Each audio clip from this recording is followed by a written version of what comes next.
Here we go. All right, we're on. We're live, Ari. Give it a go.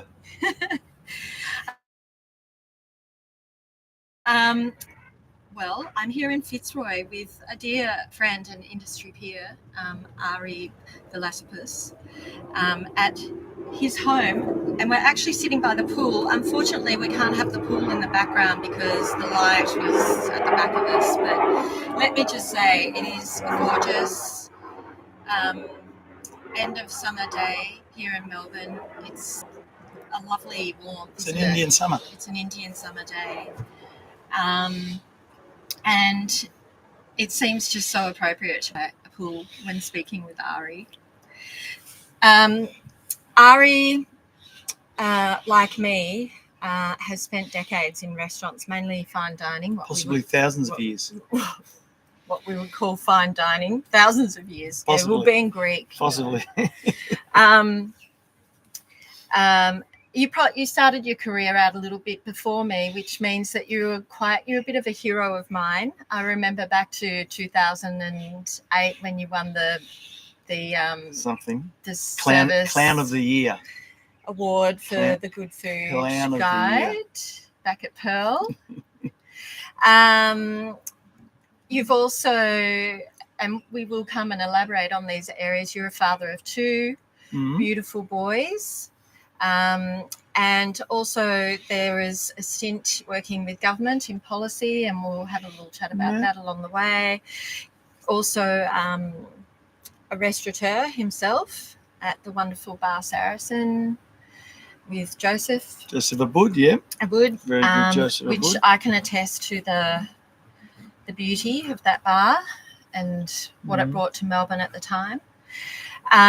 When I approached Ari about speaking to me, this is Test Drive 5 for Message in a Bottle, he said, I'm going to talk to you about not wine. And I was like, okay, well, that's typically perverse of you and not very helpful. But anyway, I've managed to extract some wines from him, but really we're going to learn about his life in restaurants and what it's like with the public and the culture of restaurants at the moment. We're going to talk about Greece, I hope, because that's just such exciting. We're going to have a chat.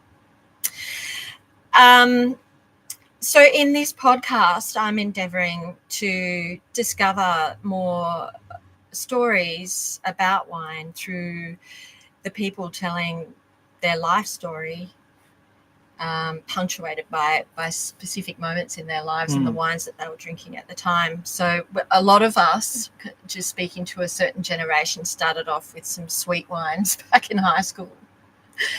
I started off with thin acidic wine. Yeah. And we've all got stories of finding Grange cheaply and our parents telling ridiculous stories about that. And anyway, so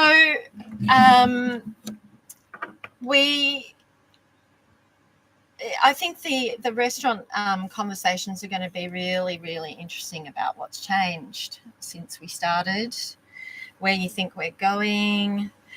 But let's just start with the wine that your dad made, because that's going to set us up into your... Yeah, the first consciousness of wine was wine being made in the backyard in West Brunswick. Right. So you born in here in Australia? Born in Melbourne. Yeah. Born in Melbourne, grew up in West Brunswick. Yeah. Both Greek parents. Both from the same island of Ithaca in Greece. Okay. And as was par for most of us, we made wine in the backyard, stomped it with bare feet, bitten by the occasional bee whilst we were doing it. Made in compared to industrial wines, a really imprecise way, which is kind of finds favour again, or a new expression with natural wines, or more elaborate versions. You know, is it German who up in northern Italy? Yeah, the word dreams. So he makes everything that's in the field. Yeah. Which is really the principle. There was no, I'm going to pick out this grape. I remember once I'm like, Dad, why don't we just make... So where did he get the grapes from? we'd buy them. We'd go to the Vic Market. It was pretty imprecise, but you'd go to the Vic Market. Red or white? This is coming to that. And I said, why don't you just make a little bit later down the track, like, why don't you just make one varietal? Okay. Like wines in a bottle are. He goes, Dad's saying, it's going to be like a stew. Got to have a little bit of onion, you got to have a little bit of this, you got to have a little bit of that, which at the time, I don't know what to think. Well, just on that, like, part of wine in Australia is the obsession with variety. Sure. I mean, variety is very important in the old world as well, but you just talk about the place first before, like, it's Burgundy, it's not Pinot. So this obsession with variety is a very Australian thing because we label our wines by variety. And I think it's at that very fine wine level, or anything that's bottled, there's a variety in there. Consumers need to know what they're getting exactly. Can't be just like red wine. Yeah. Well, it can. Well, there's farms to table, there's farm to pay. It's coming back, but the more Europeans, in the European where they've grown up with wine, it's, you know what, it's in the backyard. Yeah. Is what Field we're making. blending, and that's what Germain was doing with the word dreams. Yeah. I'm and using Marcel Dice in Alsace right, also is a field blender. Everything in the field. Yeah.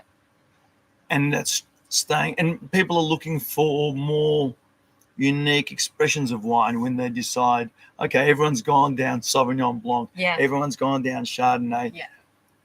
People are using amphoras. Mm-hmm. Not going to be in an oak or stainless steel. People are using all the grapes, field blends, as you say. Mm. So that was my first. And how was the wine? Really good. Really good. Or really? No, really good. Not. I didn't realize what it was exactly or where it stood in the world of wine until I ended up working with wine years later when I was working with Stephanie's back in the 80s. Oh. Right. So all of a sudden you're being exposed to the world's best there. Great wines. Yeah. And then it's like, this is what makes a great wine. Like, right, okay. But at the same time, and Dad's practices were from the old country. They weren't necessarily scientific. No. I talk about a lot of what Dad used to talk about, or Mum used to, it was pre-science. Oh, you can't grow a lemon tree in a pot. Oh, nah, won't happen. Why would they think that? Because they had plenty of land to grow, and they didn't have pots. Yeah, and why would you? So they never planted in pots. So they would say it can't be done because they never. So it was a thin wine, much like sometimes you see in the I think Iberian Peninsula. But I do remember as a young kid, and we were allowed to have wine from little. Like 12? Yeah, and even younger. Yeah.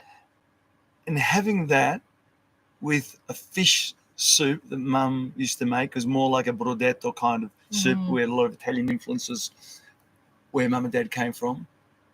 And I'm like, this is terrific. That. Yeah.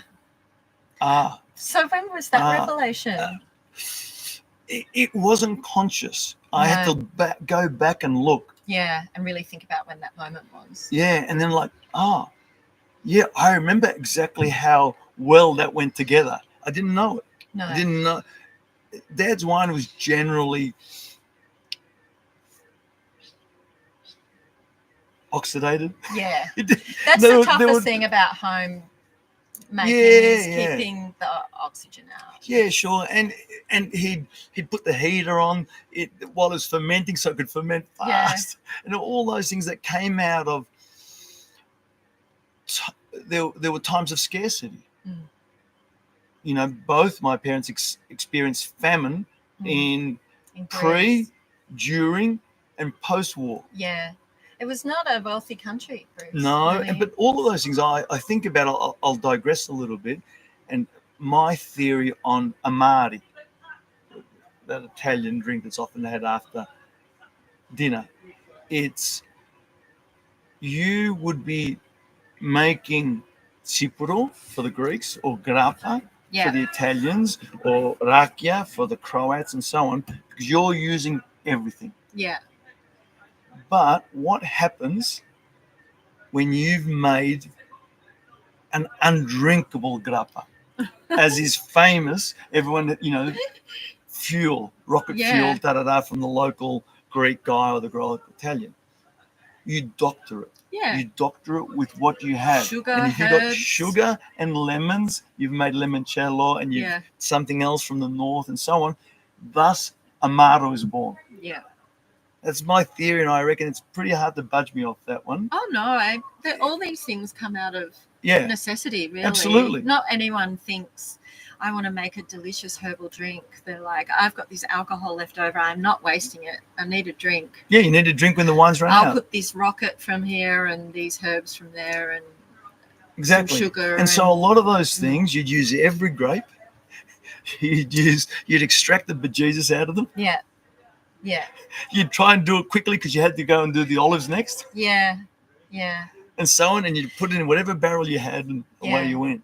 Well, the actual process of fermentation is incredibly simple. Like, even chemically, it's a switcheroo of sugar to alcohol. Yeah. And it happens quite spontaneously. But yet it can be delicate, and to get those nth degree wines, it's a very controlled and contrived process. My goodness. And the IP is incredible. Sure. Yeah, absolutely. So, as is my wont, I bring a wine to my crash test dummies. I've got to do like about 20 of these interviews before I can put a proper series together with my producer. And in that series, I'm hoping my guests bring me a wine that they want to drink with me. But seeing as you're all I could do that. My guinea pigs, I bring the wine at the moment. All right. So, and it might be, it's a Greek wine. It's not from Ari's part of the world at all. It's actually from the more mountainous inland areas on the main. Yeah. Which, and I was going to bring an Assatico from Santorini, but I've drunk a lot of them, and just looking after myself as I'm prone to do, I thought I want to try the Malagousia from this high country, this mountainous high country, and I'm just going to make a very quick note that there's a lot of limestone and sandstone in Greece, which in today's thinking, there's a lot of talk and belief around the fact that really good wine is grown on limestone. It can be grown on other things as well, but I just want to make the point that this is a very high altitude area and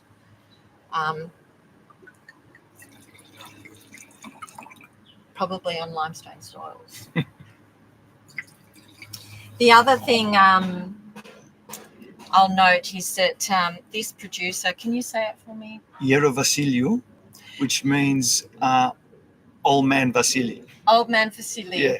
Well, old man Vasily, this is a grape variety that was on the verge of extinction, really. And in the 70s, he made a point of locking it down and making sure that its growth and production continued.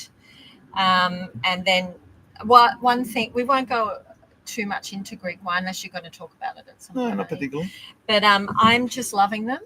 I love the way the Greeks are just absolutely doubling down on their native varieties rather than trying to make a good Chardonnay. They're really, and they are fascinating. And as I keep saying, when I'm chatting with my guests, this Greek thing, if you are seeing them on a wine list or in a bottle shop somewhere, have a go. Don't be afraid. I mean, the names are really hard. Sure. They're very, very hard to pronounce, but don't worry about it too much. The Greeks don't mind. Not as hard as issues, though. It's true. We're just so used to French. Shizo. Bloody hell. Don't even say the last letter. But, have a go at some Greek wines. They're making good wines. They're really, really good. And they've got uniqueness on their side. They do. They're really fascinating and approachable price-wise as well. Yeah, for now. Well, except for Assyrtiko from Santorini. Thank you. Cheers. For talking with Good me. help. Thanks for having me. How do you say cheers in Greek? Yamas. Yamas. Yamas. Health to us. It's a very aromatic wine, isn't it? Isn't it? It's almost like Viognier. Yeah, it has that roundness and fullness of body. Apricots and white florals. It's just the right side of Viognier for me. Just the right. I mean, but it's on the verge of Yeah, a blowout, isn't it? Yeah. It's full. Yeah, it's rich. It is rich. It's delicious though. That'd be beautiful with like feta and spinach pie or something. It would be amazing. Pastry.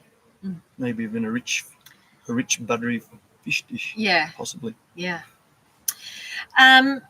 Okay, so that was the first experience of wine. It was wine in the backyard, making it with Dad. What about other family members? Like, was everyone doing it? Everyone had to pitch in. Everyone was pitching in. But was your dad like the winemaker of your family or your neighbourhood, or did every household? No, and then we were shifting labour groups. We were like, we'd all go over to my Uncle John's and we'd be making wine over there, and then we'd be eating and so on. So it was, and then you do all the olives, and then you do all the sauce. Yeah. Well, Greeks didn't do the tomato sauce so much, but we did. Do you know I was once engaged to a Greek man? Oh. He was actually from this area. Oh, really? Yeah, he was a bit macca, really. But what's that mean? Well, he's from Thessalonica, and you could see the Macedonian influence on his culture more than your island life. Okay. All right. Would you say it's like Queenslanders and Victorians in some ways? I do think there are some differences. Yeah. I think getting into my island in particular, Ithacans were very early to Australia. My grandfather came out in 28. Wow. Pre-war. There was an Ithacan, Lucas. He changed his name from Lekatsas to Lucas, who was at Eureka Stockade. Oh. So and there's two islands, Kastalorizo, which is the completely other side of Greece, under Turkey. Mm-hmm. They came out. So you're early. the Adriatic. Ionian, south of, Ionian, between Italy and Greece, and Kastalorizo, which is over under Turkey, so to speak. Yeah, it's almost as east as you can go. Castellorizans came out just as early as the Ithacans, and they more went to Sydney than Ithacans came to Melbourne.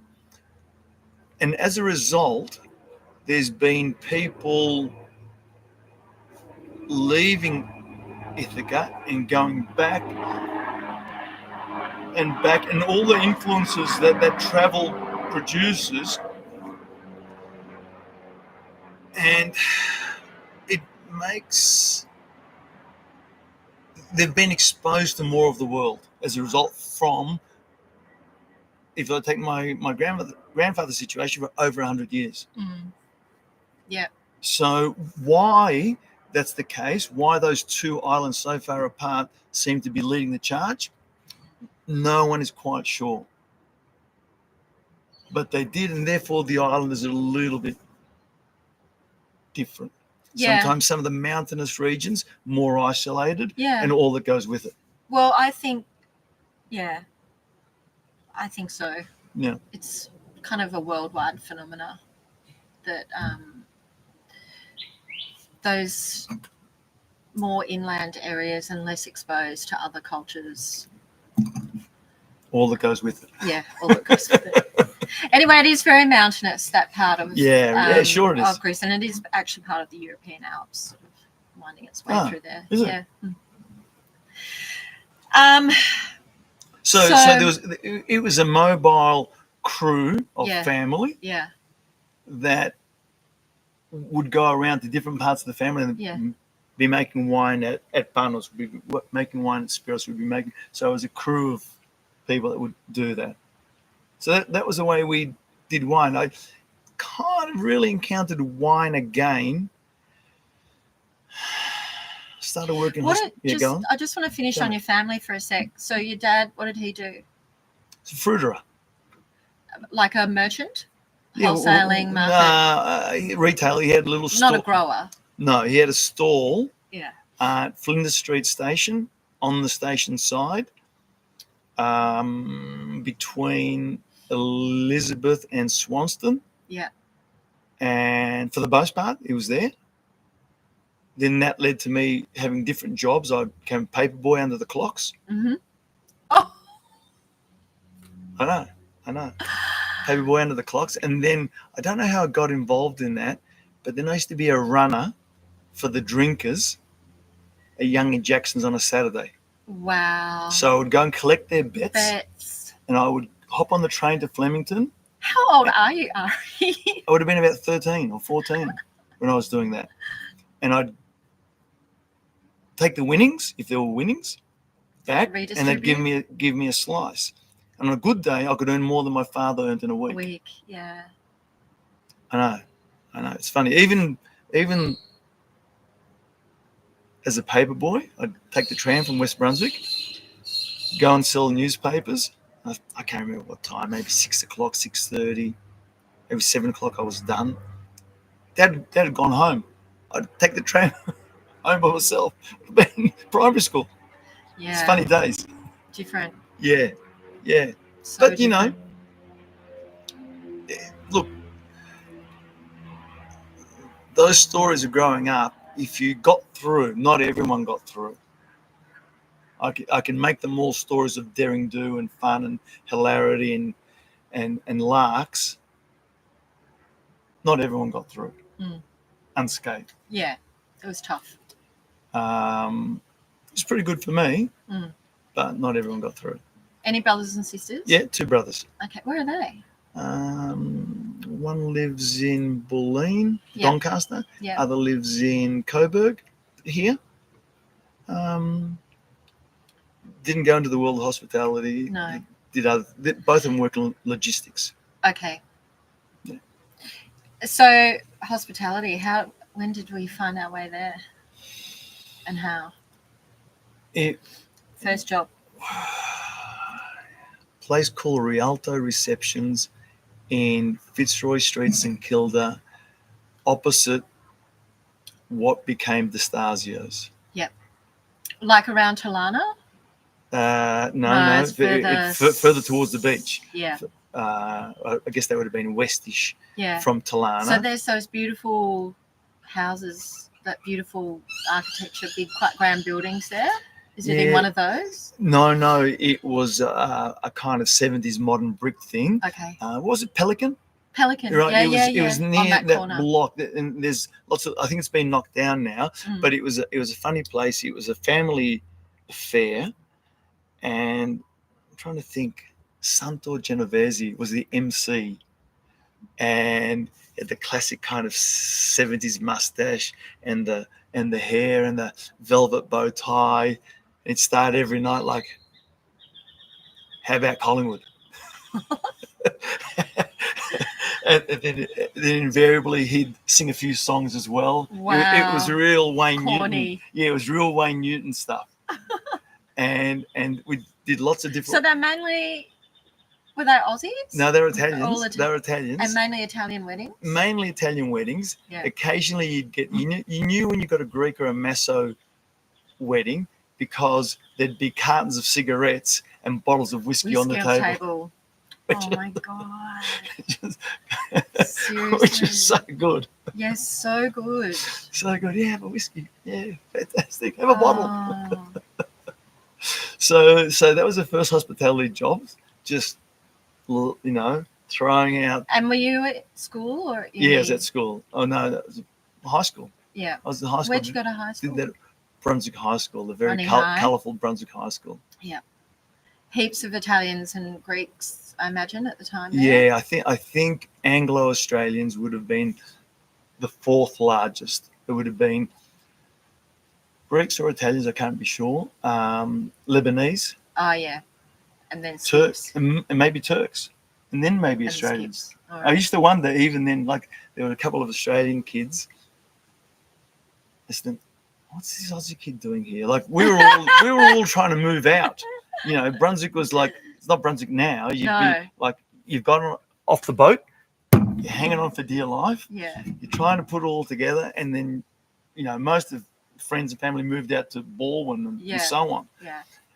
And what's this Aussie kid doing here? But then you kind of see that the way that society does those little shake-up, every now and again, and some members of the family go up. Yeah. Some members of the family go down. And, Yeah. Yeah. But yeah. So, okay, you're at high school. You're basically a banquet waiter. Yep. Then tell me about when there was no wine. There was wine available, not to me. When was the restaurant that you went, I want to work there and I'm into this? I went from there. I got a job at Cafe Paradiso, which was super iconic back in the day. And that changed everything. Right. That changed everything. All of a sudden, I was at uni by now. And what did you study, Ari? My first degree was science at Melbourne Uni, and it wasn't good. I wasn't in a good place. It was, it was not good. The job? No, the job was good. The studies, I was wrong course. It was beyond that. It was. I didn't know where I was. Yeah. I didn't know where I was. You go to uni because you can.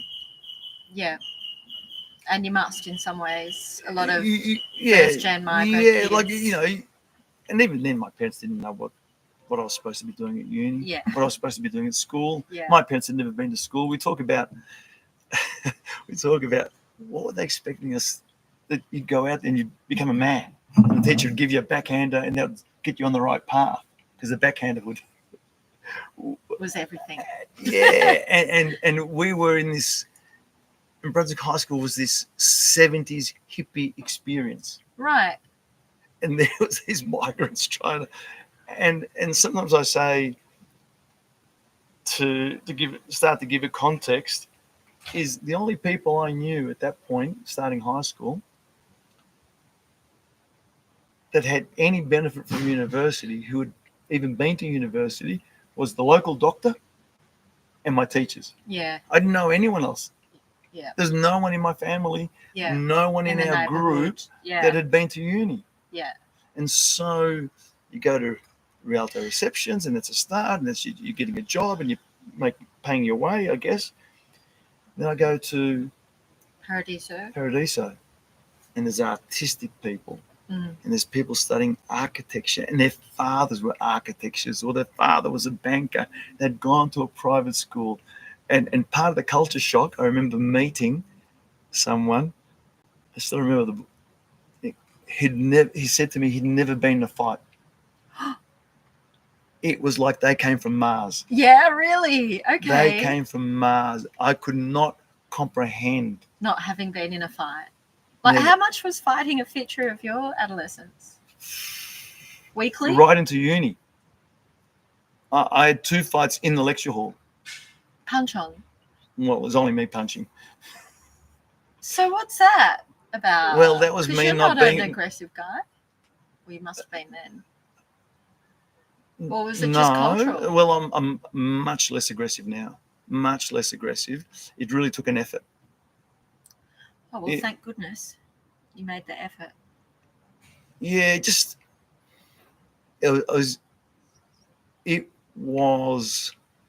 uni was, I just didn't know where I was. I didn't know where I was going in life, etc., etc. And I often say I'd never have my early 20s again, or late teens. It's not a great time. It was. People say it's the time of your life. I don't believe so. I found it very confusing. I I was clueless. Yeah. I was not a happy chappy. Yeah, look, me too. But again, going back to Paradiso, and I already knew at the time, but there's this other life. Yeah. There's this other world. Mm-hmm. There's people talking about art. What the fuck's art? Mm. You know what I mean? Yeah. Like I knew there was a Mona Lisa. Yeah. And so how do I wine? There's people carrying on about wine. I'm familiar with wine, but we didn't talk about it for an hour. No. You know what I mean? Yeah. We had plenty of wine. Yeah. So it opened me up to this other world. And I remember there was an old high school friend and I, we used to, back in the BYO days, we'd go to I remember going to King Godfrey, and we chose a bottle of wine to take to dinner. And it was a Chianti in the raffia bottle. Right. And we were there like... Did you think you were sophisticated? We were trying. We knew we weren't there, but we were... Where did you... And when you say go to dinner, where was this?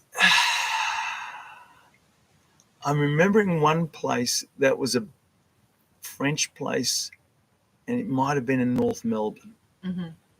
And then a little bit later, we went to Jean-Jacques. Yeah. Right, down where Donovan's is. Yeah, I went there when it was Jean-Jacques. Right, okay, so just trying to introduce ourselves to this world. Mm.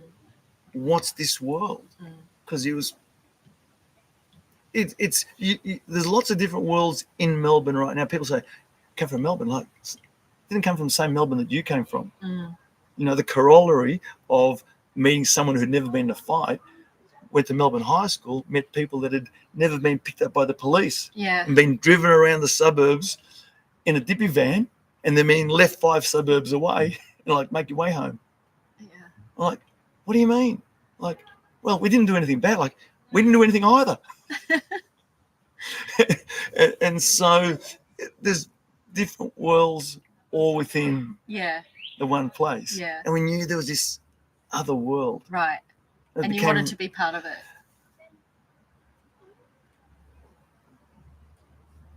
I wanted to see what it was.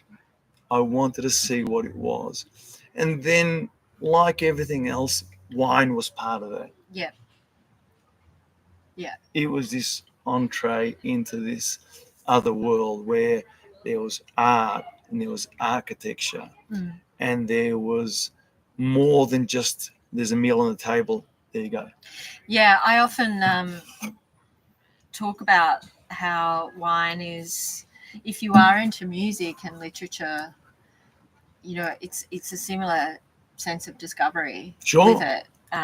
Like it's not just a drink, although it can be just a drink to all of us as well. Yeah. But there is so much more to it than it just being alcohol or a beverage. I mean, sometimes we just need it to be that. Sometimes you just need a drink. Sometimes it's just that drink. But there is so much more to it, and it can get extremely academic as well. And that's fine for those that. It's sometimes I think strongly identify with that. I think, yeah. I that's my eventual, like my slow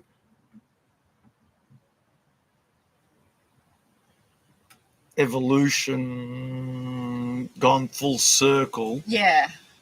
Now, when people ask me about wine, one is I'll defer to someone else immediately. Yeah. But I'm like, you know what? This wine here, it's the inexpensive one. That's great value. Yeah. Like, sure. I'm like, you know what? You'll have a great time with that. Yeah. Yeah. You'll be fine. It's true. And if someone wants to explore it, there's someone else for that. Yeah. Yeah. So, Ari, currently you're working at Gimlet here in Melbourne, which really is a gorgeous establishment right in the city, an Andrew McConnell restaurant. And there are lots of layers to the service there, aren't there? There's hosts and guest liaison yeah. officers. Yeah, there's levels. There's levels. And sommeliers, service runners, staff, waiters, runners, the whole box of dice. Yeah. The whole box of dice. So Paradiso is when you first sort of started engaging and encountering these. And I was really enjoying it. I was really enjoying the environment I was in. I was really enjoying the people I was working with. Paradiso itself defined the friendships that have run all through my life. Okay. And at this point, will probably run through to my life to death. Yeah. So it was a watershed venue. Venue's kind of, it just became the base of my friendships. Yeah. So where to then after that? Dure Dara came in. The fabulous Dure Dara came in. So Dure is a legend, but she was the maitre d' at Stephanie's for many years now. She's bohemian. Yeah. She loves posh. She's political. She's a feminist. She is great. She's pretty awesome. So Dure came into Dure came in and offered me a job and said, at "You've got to work for us." And I was like, "Wow." Got headhunted on the floor. What am I going to do? And I was certainly, without a moment's hesitation, I was enjoying that work more than I was enjoying university. Yeah, I relate hard to that. Yeah. And I took that job and went to Stephanie's, and I was there for 3 years. Ended up working as a wine waiter. Yeah. Which I really enjoyed. It was the senior sommelier was a guy called Christoph Kleinhans. Christoph, I know. His daughter Stephanie actually did some work for me at, when I had a catering and event company in the city, Goody. Oh, really? Yes. But I actually remember him anyway. Not from the Stephanie's. I think was he at the Latin or something. I know he was at Two Faces. Yeah, no, it wasn't. With the infamous Herman Schneider. So at Stephanie's, who apart from Stephanie, who was on the stoves at the time as well? Anyone we know? It was a legendary Galaxy place. Of Stars. When I started, Stephen Pallett, then Robert Castellani. Wow. I was a young kid with a big motorbike and a flat top haircut, and I was hanging around with Annie Smithers. Yeah. Forever in love with Annie Smithers. Yeah, me too. And Annie Smithers is a beautiful cook, really predominantly French, but just really plates of pleasure rather than overworked technique or anything. Yeah, sure. And she has a gorgeous restaurant in Trentham called De Fermier. It is very beautiful. I love her cooking. She's also got a property called Babington Park where she grows a lot of her own produce. Yeah, right. There's geese and stuff. Yeah, okay. It's very bucolic. Yeah. Look, and that was great. And I was really enjoying that. Learning lots about wine at the time. That seemed to be So was Christoph a good mentor? Did he?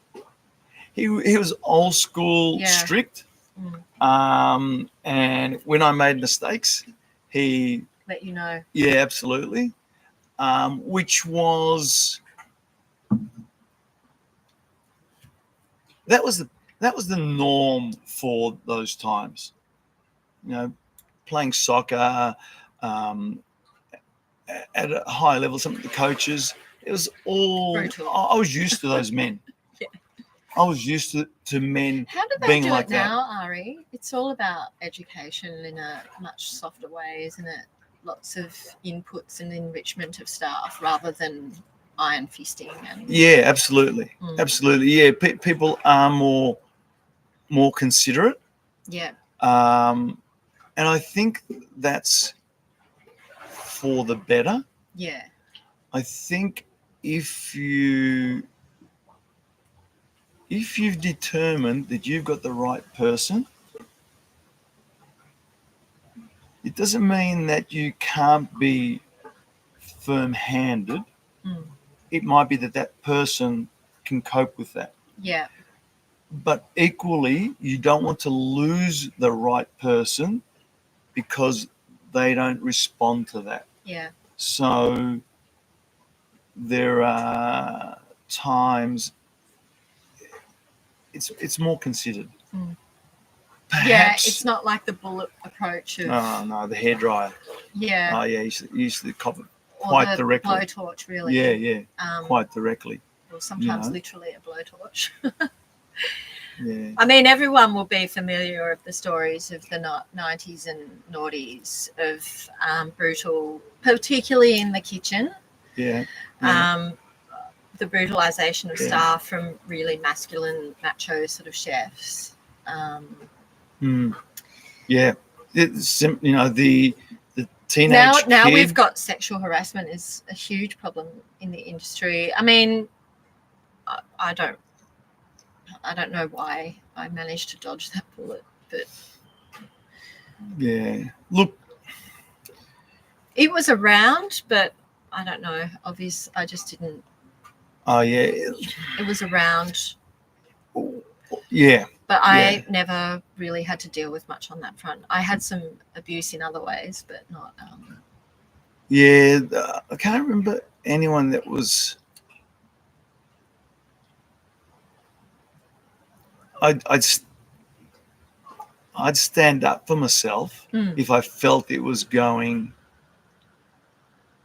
that too far.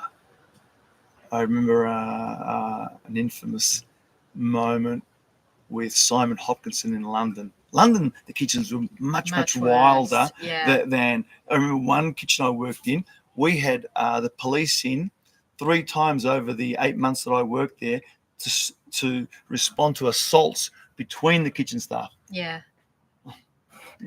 Well, my one police incident was with Shannon Bennett in Carlton, at Beauty One in Carlton, and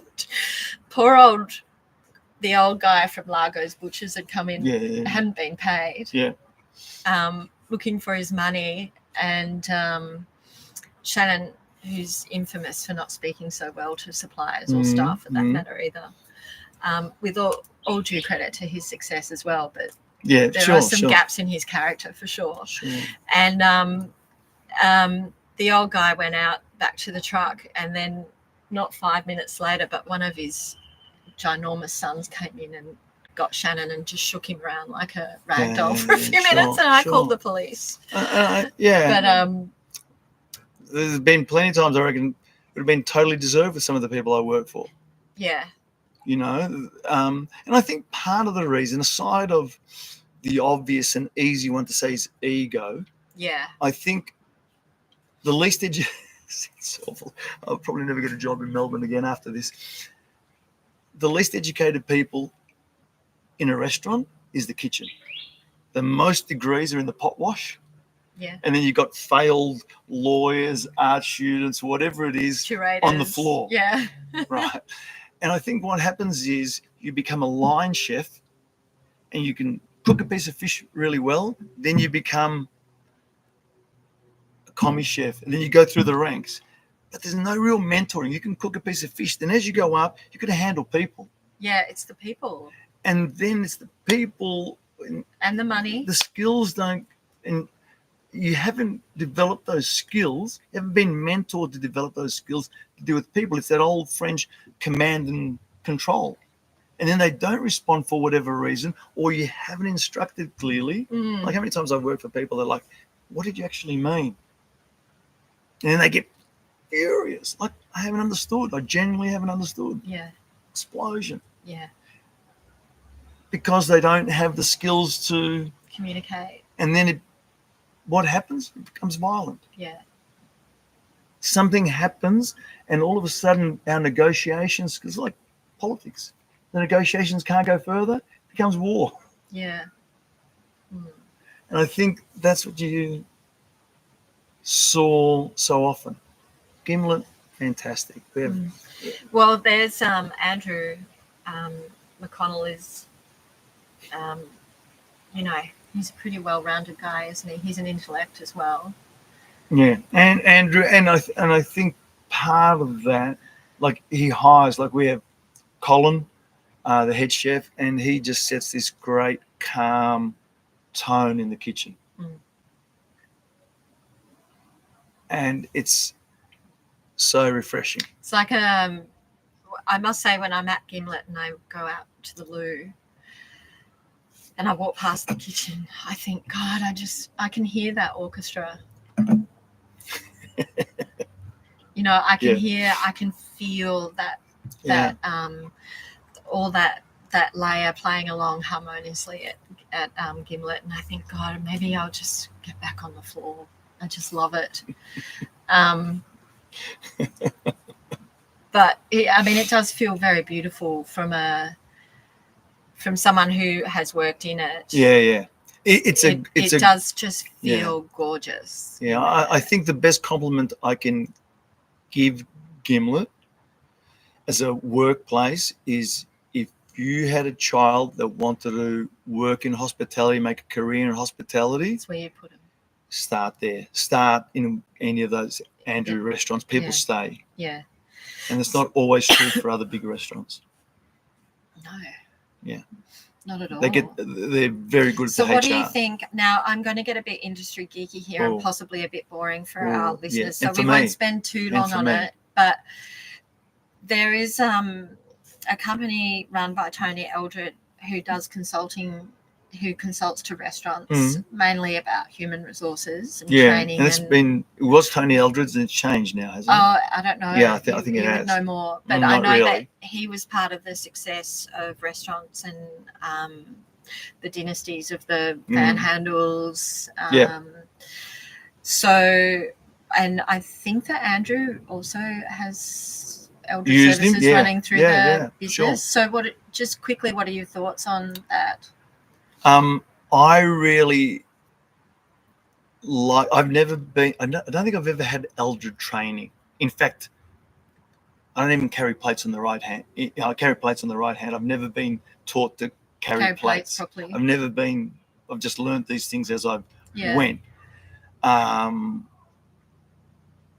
So I know there's been some of my peers, some of my generation that has been anti-Eldred, and I think they're part of that old school problem is I know I don't need to be taught.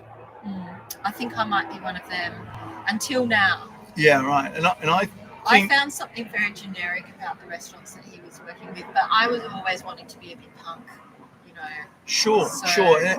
And I say that, whereas I don't think I work in a way that's by the book. I think Andrew gives me a little bit of latitude in that. For your experience. I'm not giving any kid to train. No. Right? Well, that says so much because you've got so much knowledge. But then I say that anyone that wants to ask me a question, I'm happy to help them as to how I do this and how I do that. Yeah. But equally, it's our way. It's not the way. Yeah. And that's certainly, and so often restaurateurs, particularly individual restaurateurs, and why they remain individual restaurateurs and not multiple venues, groups, is this is the only way to do it. I'm the only person that can do it. Yeah. Right. And then they're stuck. They're right there. Yeah. Whereas I think what Eldred has tried to do is here are more fundamental elements of service that will hold you in good stead in any venue you work in the future. So I really like that someone's trying to create a standardized, not necessarily standardized, but a formalized format for training. Yeah. And I think when people, whether it's Andrew or whether it's some other organization that puts money into training, bless. Because so often, I reckon is a whole year of untrained. Yeah. You got the random and causing all this frustration because no one can adhere to a stable. You don't know if it's good or if it's bad. You just worked at this place, you did it that way, you did it this place, and you realize that you're just simply acquiring tools as you go. Yeah, from whatever hack's in front of you at the time, really, in some ways. And then at the end of the day, all you do is have a big toolbox, and part of the skill is working out what's appropriate from the toolbox that you have. You know, I remember one young guy that I was mentoring to be a manager to take over my position. And he was asking, when do I comp something off? When do I stand up for it? When do I, There is no wrong or right answer. You have a series of options available to you. You have to choose which you think is the best in any given situation. Could be the exact situation. I see it differently. Yeah. And you'll make mistakes, and you have to reflect, but you can't regret it. You just got to keep going. Yeah, and learn. And hopefully you learn. Yeah, that's the reflection, to learn something. Yeah. So you use all of those tools that you've garnered over the years, but certainly I think focusing on the people in front of you, the customers, helps the most. For me, it has. What do you think? So I'm finding that because I keep going back to places that I love, like Gimlet and. I think because we're less interested in the new fancy thing, because we've seen the new fancy things come and go. But have you been to any of and we will come back to wine in a minute, but have you been to like Wax Flower? No way. And Mance? No, I don't know. I've never heard of it before. Yeah, I really feel like I've got to get out there and have a look at what the kids are doing. I'm just happy to see, have a beer and a pickled onion is what I say. Yeah. It's. I don't know what we'll see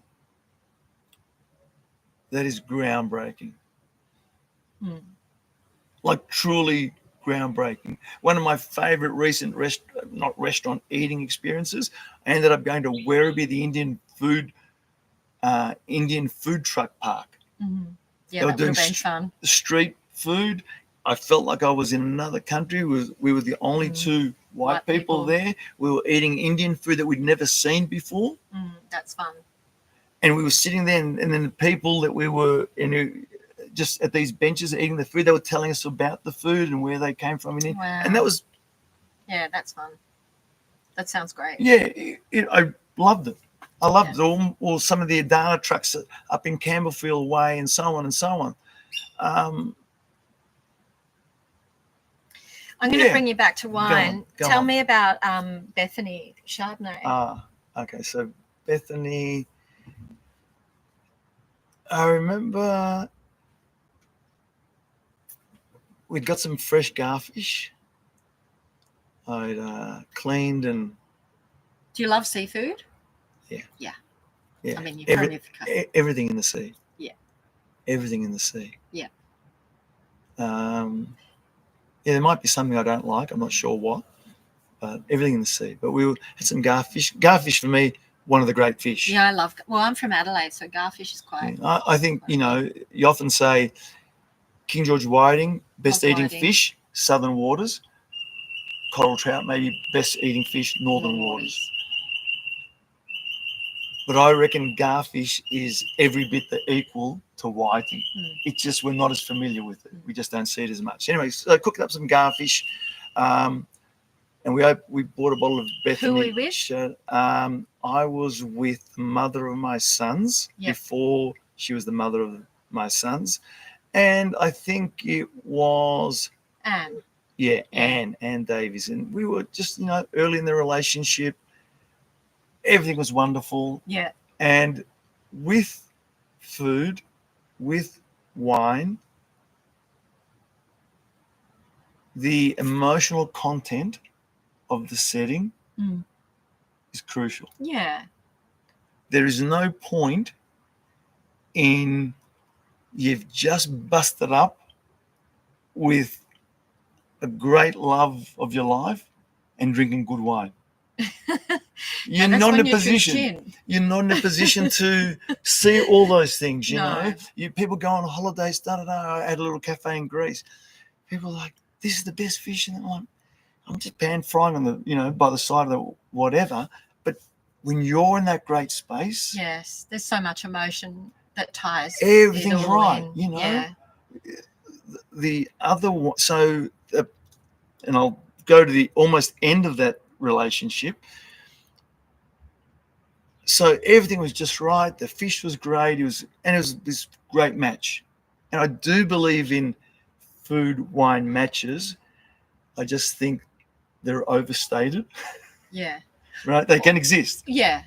Well, look, they exist all the time. Yeah. But it's the dogma, I think. Yeah, people get so worked up by those things, And also, I've got people I love in my life who will eat fish with their red wine because they just like red wine. Fine, do what you want. Yeah, be happy. I'm so down with that. Like, whatever. Most important thing, be happy. But if, I can also show you how well a Chardonnay will work with fish. Of course. But for whatever reason, if they're not drilling into Chardonnay, well, some people just don't like it. Yeah, it doesn't, or whatever the wine might be. Yeah. I remember Sancerre with a little goat's cheese and endive in the Loire Valley. Oh my gosh. Fantastic. Delicious. Yeah. But everything was just perfect. Yeah.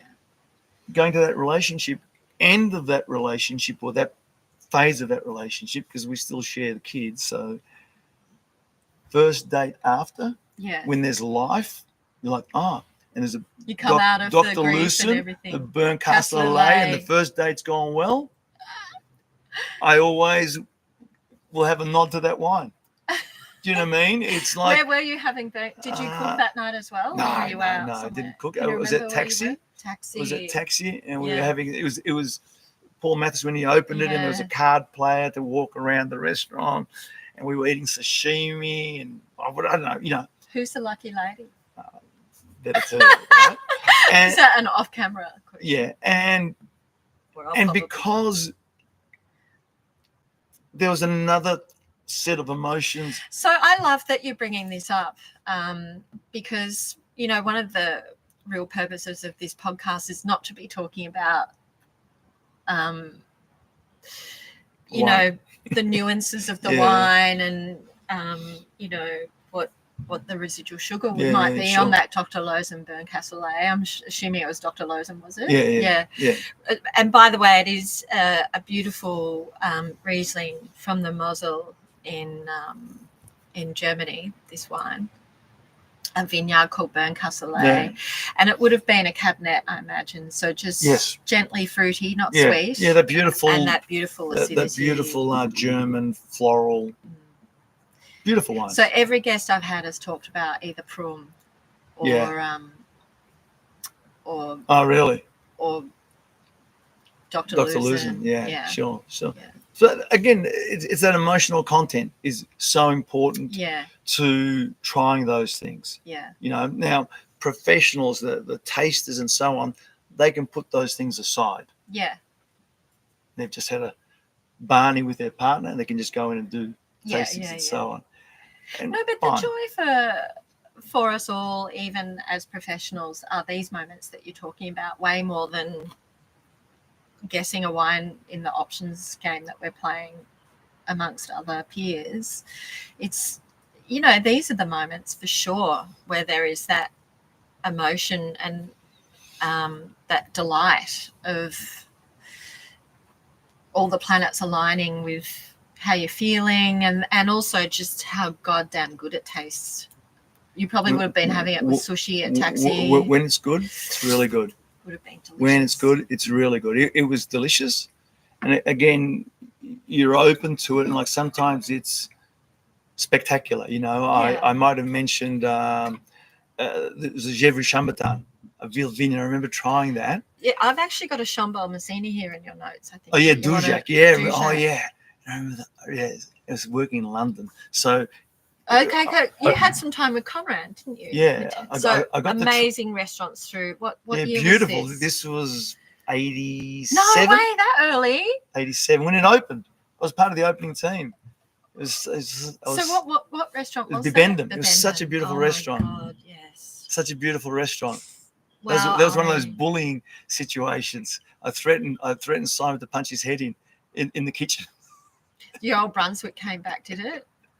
Well, it was a long and involved story, and he was pushing me. and I just said, if you touch me again, I'll smash you. I was actually pushing you. Yeah. Right.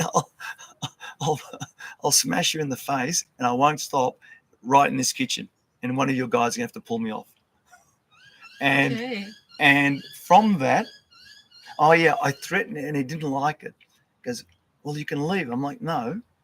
Yeah, I put him in a corner. I said, why don't you sack me in the middle of service? You're so tough about this. Sack me in the middle of service when it hurts, not at the end of the shift. When it's easy, do it now. So I started, this is the Brunswick, started to goad him into sack me in the middle of service. Because I have threatened to punch your head in. He didn't do it. No. So therefore he couldn't do it later. Yeah. Yet. So how did that relationship go after that? Well, there was only one waiter invited to his wedding. 60th birthday, and that was me. Everything stopped. Everything went. Yeah. He bully others, didn't bully me. Yeah. You know, so many times with the bullies, they like stand up and it stops. Mm. And it's unfortunate that it has to go that way. I know. Because when you're that young explosive guy, it only needed it's a tinderbox. Mm.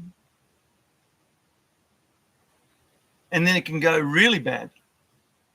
Then I'm in the slammer, you know what I mean? Or some, like, right. And it's like, no good. Yeah. It's unfortunate. Anyway. Mm. Amen. But I remember drinking a domain Dujac. So Dujac, tell him. Hallowed ground. So I worked for Philip Jones at Bass Phillip. Yeah. And apart from Henri Jair, Dujac is one of the real kings of would he have been relatively young on the scene in the mid-'80s? Dujac, because he'd been around forever. Look, I don't know. The domain has been around for a long time, and it often goes. Yeah, I thought it'd been reborn. There was a younger son, and it was starting to. Yes. Yeah, and I remember trying that bottle, and I'm like, oh. So this is a wine you were serving to some guests? We were serving, and in the way of expensive restaurants, functions, the waste of them, and so on, someone left 3/4 of a bottle. When you've got a lot of money, it can be. Yeah, okay. And I don't know what it would have cost. Well, it probably wasn't so expensive then. Yeah, sure. And even if you converted to, it still wouldn't have been a bad. No, because the market was still pretty closed. Yeah.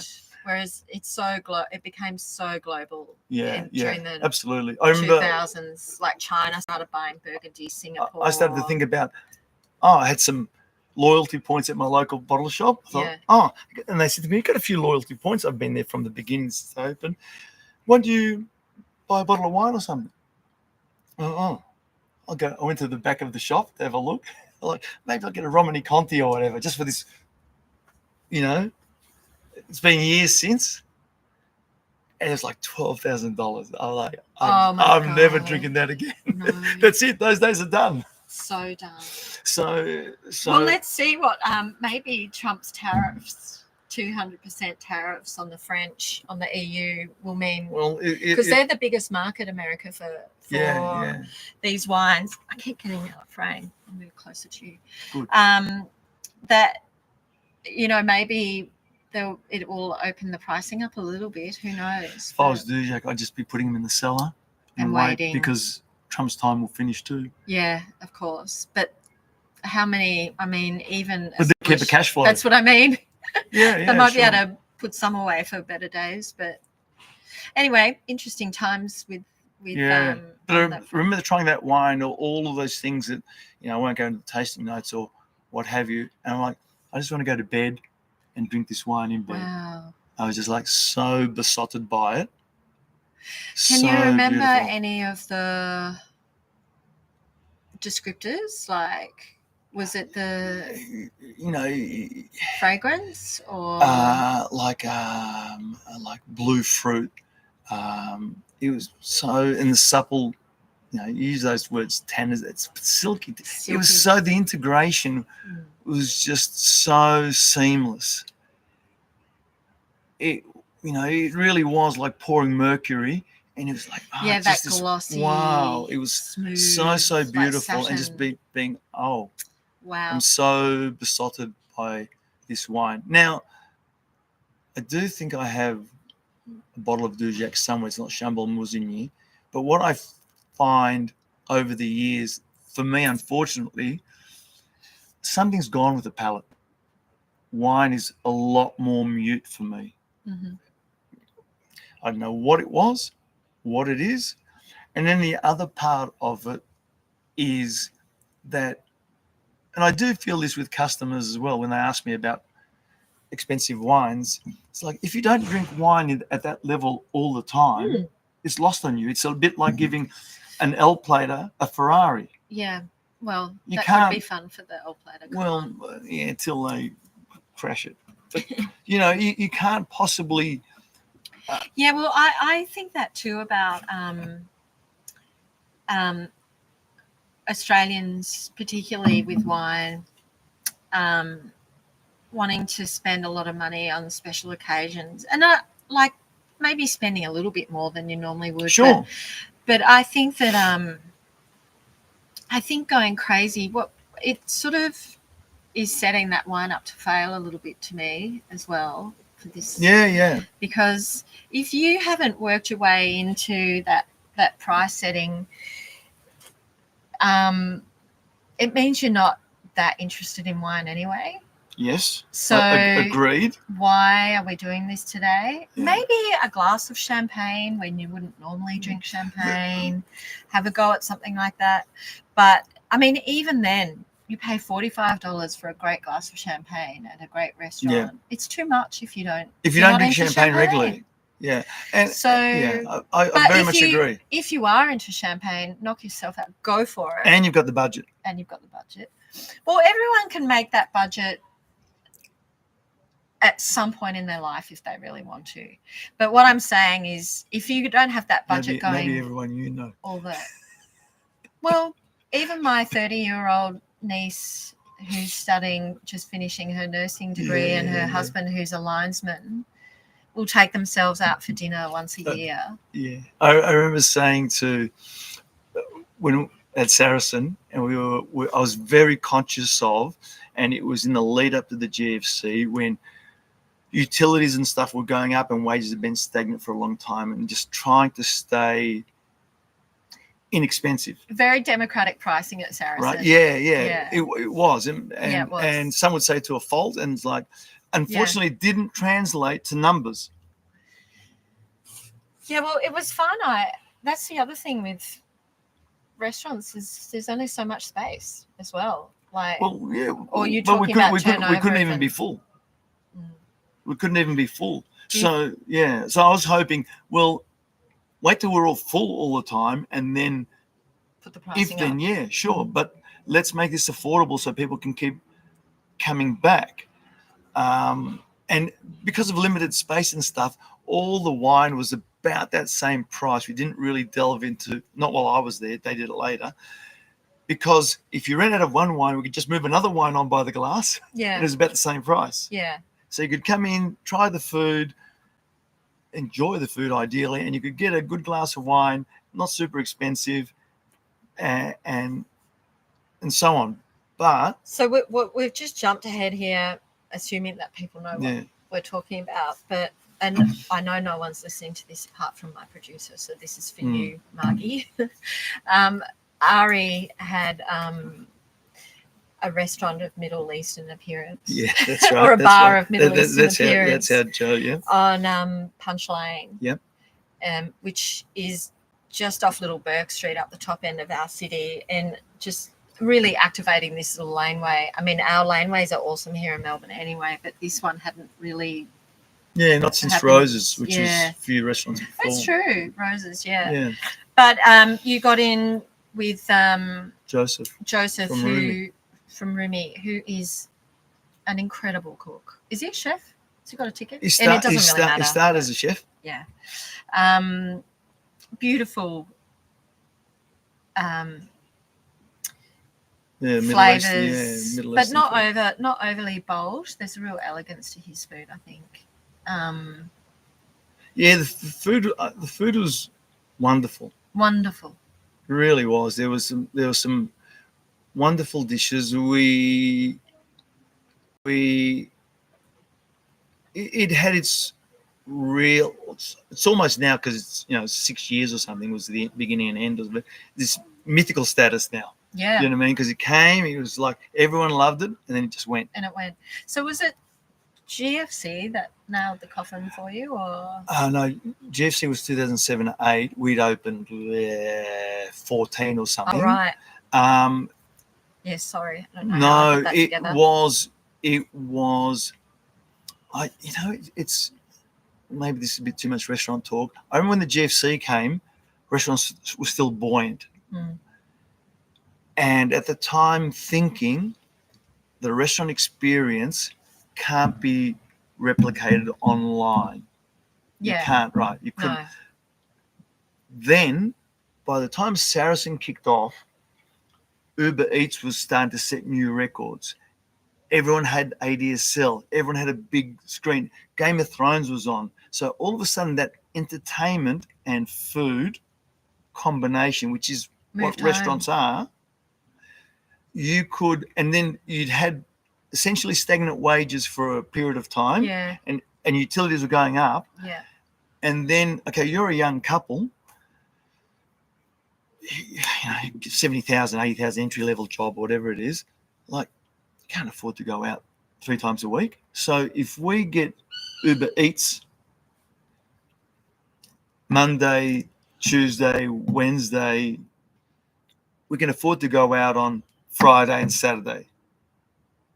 Do you know what I mean? So, and you don't feel like you're not having to cook. Yeah. You got the big entertainment. Yeah. Do you know what I mean? And those things will start to really kick in place. Do you think the kids aren't into cooking? I mean, my kids are, but they're from. I think COVID showed that people have got back into it. Yeah. People are really. I don't understand why kids are so into food. They're all like talking about this place, talking about that place. Loon, they're off to Loon. They're off to these crazy donut place. It's like, and don't get me wrong, I think Loon does a great croissant. For sure. But around here, it's 10 great croissants. Yeah. Oh, but they are extra. I'm not saying, but I'm like, they've got a queue. I've got no queue. I'm like, yeah, well, I think that's part of their entertainment. Is the queue. Yeah. They love the vibe. I see the little new bakery on Nicholson Street. There's 30 kids out the front. My God. Loon used to be in Elwood, Yeah. And I used to drop my stepdaughter, who's 21 now, but she used to wear her giraffe onesie, and I would drop her off with our dog, and she would wait in the line. She made friends with Kate and her brother Cam. Yeah. Kids are into it, like, and chefs are into this restaurant. This is that, and I don't know if it's like sometimes expensive wines become this status symbol. And I think it's the status of they're relating to each other. Yeah. I've been here, you haven't been here, etc., etc. Yeah, that's all still going on, I suppose. Yeah, and I wonder what that kind of like over the top passion is for food. They get into it. They're YouTubing or TikToking or content Instagramming how dishes are cooked and so on. Yeah, there's a lot of that. Yeah. Now we'll have to wrap because it's getting over an hour. Yeah. Tell me about your chem. That was on your notes for me as well. Okay. So I remember Chateau Yquem Yeah. Is the world's most famous Sauterne. So Sautern's an appellation in Bordeaux, and it's a dessert wine. So Semillon Sauvignon Blanc, affected by the botrytis. Yeah. Mold. Basically desiccating the fruit. concentrating it, and it is really like liquid gold. What's the difference between dehydrating and desiccating? That's another podcast. Or not. But so being here are the qualities of great wines: length, intensity, complexity, and so on. And trying Ikiem at Stephanie's. Right. And I was like, all right, this is the majesty of a great wine. Yeah. These are the features, all those. It was like a textbook. Yeah. And it's like, yeah, it's got that tick. It's got that tick. Yeah. It's got that tick. So memorable for you. That. It was that realization, this is the connect, right? It does get really good. Those things. Yeah. And I remember another time riding around Europe on my motorbike and going to Chablis and going to the Grand Cru, the vineyards, and there's Grand Louis, Valmont.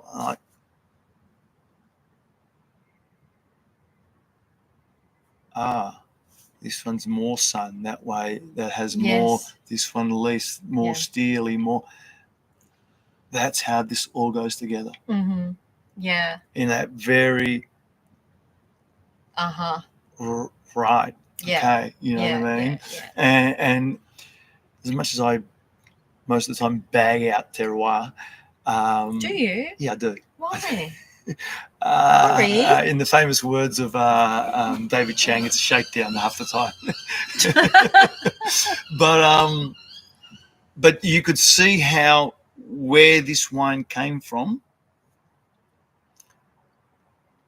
And the different exposures. Spoke to the wine, to the way the wines, came out really very differently. Chablis is a really wonderful area to get your head around terroir, I think, because nice and compact. Nice and compact. You can see it from one place. Yeah, Bordeaux, just off. But also the wines, because they are a little bit, there's not a lot of oak use and that kind of stuff. Minimal interference. Yeah, so it's sort of like you can see the extra sunshine of Le Clos. As Jeffrey Grosset said about Rieslings, it's just the grapes. Yeah. There's not too much you can muck around with. Not really. Chablis. Similar in that sense, don't you think? Yeah. You know, so I and that was like, I get it. So wine drinking for you now, you said you've sort of, your palate's changed. Does your wife, the beautiful Natasha, enjoy wine? Yes, and a broadening palate. Mm-hmm. You know, sometimes I'll say, look, you should try this Gruner Veltliner, and she'll be a bit unsure. And I'll try like, I really like that. Or, we'll look at the Suave and so on and so on. But so you are still drinking wine? I don't. For us to open a bottle, I'm going to drink a glass. I'm like So is this just alcohol more generally? Yeah, like my drinking consists of my week-to-week everyday drinking will consist of, I'll get home, I'll have a beer. Yeah. The righteous beer. Yeah. That first beer after a shift, it's kind of has its place. It's a special place, isn't it? Yeah. And then I'll, in my wind down of an evening, reading a book for 20 minutes will be part of that. And I found this incredibly, there was a point, I've never really worried about how much I drink, and then I'll have a scotch. After the beer? After the beer, while I'm reading. That's a nice ritual. It's a little vignette. It's all goes together.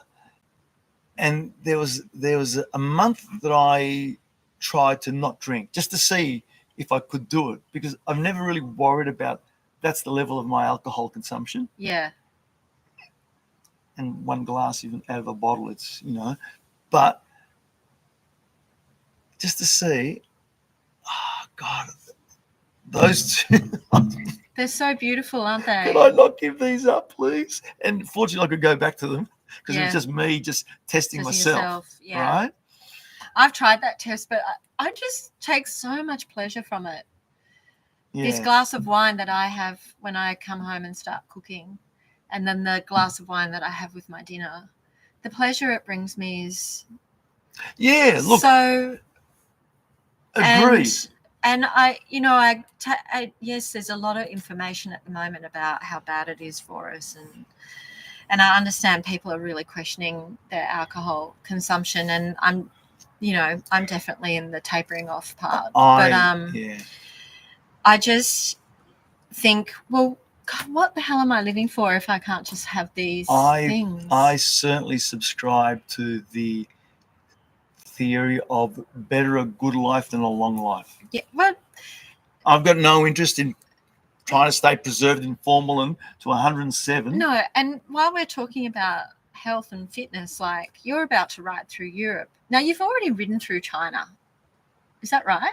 No, or is that a motorbike? I've ridden across Europe before, and I've motorbiked across Europe many times actually.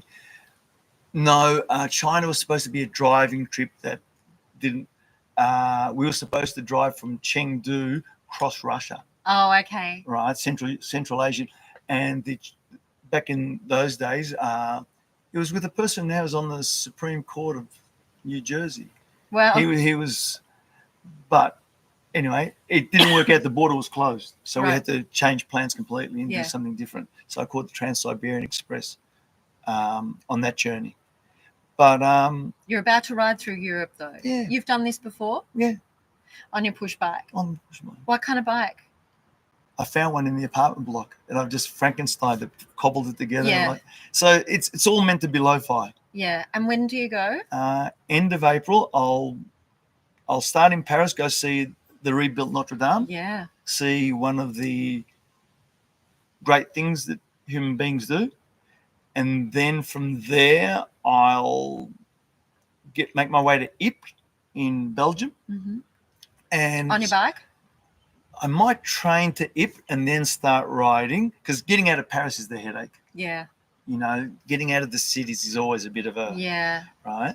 It's endless Paris too, isn't it? Yeah. Oh, yeah, really. And some of the suburbs, the outer suburbs are a bit hairy. I know.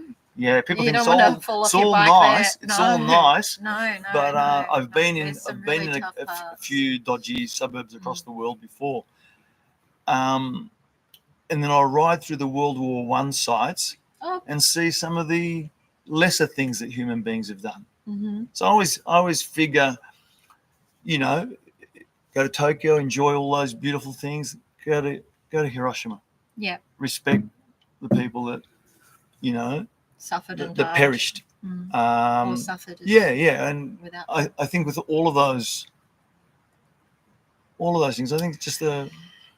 So you're typically a little bit philosophical. I always find in my conversations with you, even when we're not doing this, they do amble into areas of ethics and perception of life. And is this? I always think it's a bit of a Greek trait because, of course, so many famous philosophers came out of. No, it's a Greek trait, but yeah. But yeah, it's very much you. So we'll wrap it. Thank you. You're welcome. Anytime for a drink with you.